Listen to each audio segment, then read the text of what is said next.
on Daybreak and sharing your wealth of experience with us, really. We appreciate it. We've been speaking with Engineer Michael Oluwagbemi, member board of the Rural Electrification Agency and also an energy expert.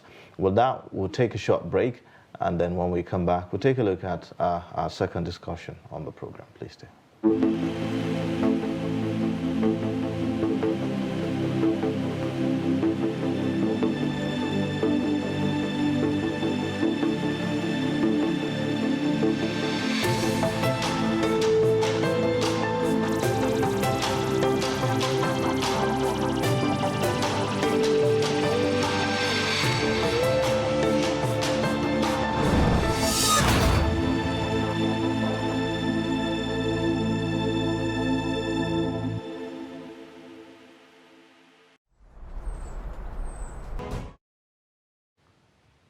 All right, thank you for staying with us. Now, to our next discussion on the program. The World Bank has predicted that more people in Nigeria and its sub-Saharan neighbors are expected to fall into extreme poverty, according to a report titled Global Economic Prospects, Russia's Invasion of Ukraine and its Effect on the Commodity Market, Supply Chains, Inflation and Financial Institutions.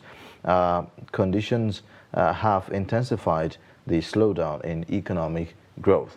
The Washington-based bank further explained that the possibility of high global inflation could eventually result in tightened monetary policy in advanced countries, which might lead to financial stress on emerging markets and developing economies.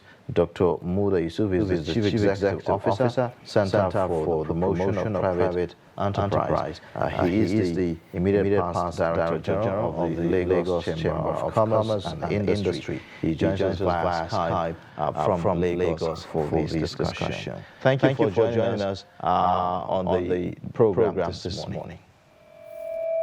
Thank you, and good morning to you. All right. Well, looking at this projection by the World Bank, what's your take on this? How realistic and how practical?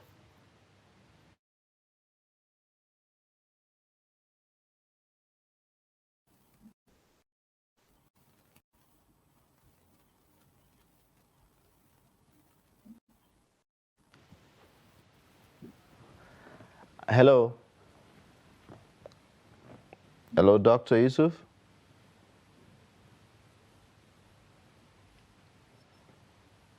Dr. Yusuf.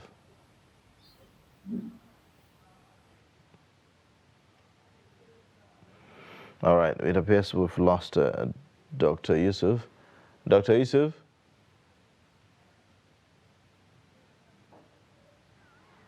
All right, we'll take a short break while we try to reconnect back to Dr. Yusuf. Please stay with us.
All right, thank you for staying. Our next discussion talking about a projection of the World Bank about more people in Nigeria and its sub-Saharan neighbors expected to fall into extreme poverty. We had connected with Dr. Muda Yusuf, Chief Executive Officer, Center for Promotion of Private Enterprise, immediate past Director General of the Lagos Chamber of Commerce and Industry, joins us via Skype from Lagos. Dr. Muda Yusuf, are you there?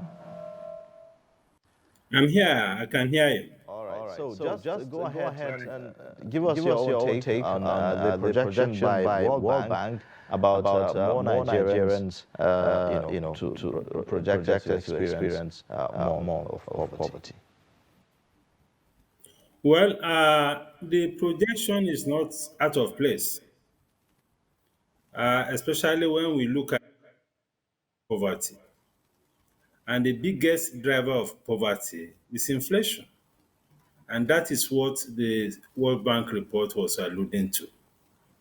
Inflation erodes purchasing power, it weakens real income, and it aggravates poverty. And the kind of galloping inflation that we have witnessed in the past 1 year is almost unprecedented. Even though we have our inflation data at about 16%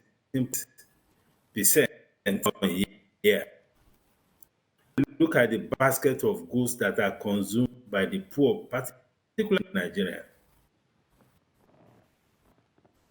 Over the last year, between 50% to 100%.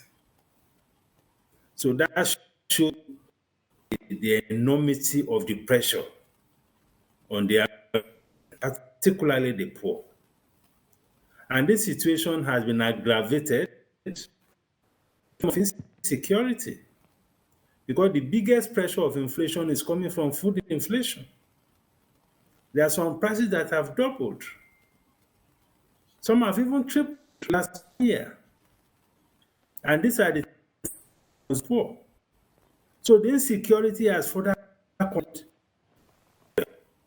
Because typically, we grow a lot of food here, and some of the food we consume are not necessarily global food, as it were. So the global pressure on those food items are likely to be minimal. But unfortunately, the agricultural production has been severely disrupted. Problem of insecurity. All right, now... And on top of that, we had this Ukraine-Russian war, which has further aggravated the problem through the disruptions in food supply, and more importantly, through the increase in energy prices. Because of very weak public energy supply, talking of power supply, a lot of are made to alternative uses of alternative sources of energy, which is basically or gas. The cost of diesel has 300%. Only recently, just a few days ago, somebody bought a diesel for 820 naira per liter. This has implications for the cost of production. It takes transportation. And all of these things end in fueling inflation. So we have major supply side crisis as far as the inflation is concerned. All right. Biggest victims of this are the poor. So I agree with the position of the World Bank. More people will be extreme poverty out of all of these conditions. Okay. Then on macroeconomic management side, there's also the challenge of the CPN financing of deficits. Exactly, which is one of the things that and also again was CPN financing of deficits bad money. It increases supply and therefore also puts a lot more pressure on prices. The key driving inflation variably puts a lot of pressure for the rate of poverty in the economy. This is not Nigeria, it's happening to the world. But what is peculiar to us is the added problem of insecurity and, of course, the exchange rate depreciation. So those are the issues. All right, now, what are the options that we have, to avert this, from the side of the CBN and the government? Are you with me, please? Yes, so I'm asking that, okay, be that as it may, what are the options that we have right now, Hello? going by, central banks, regulations and, policies by government? What are the options that, can avert these looming indices?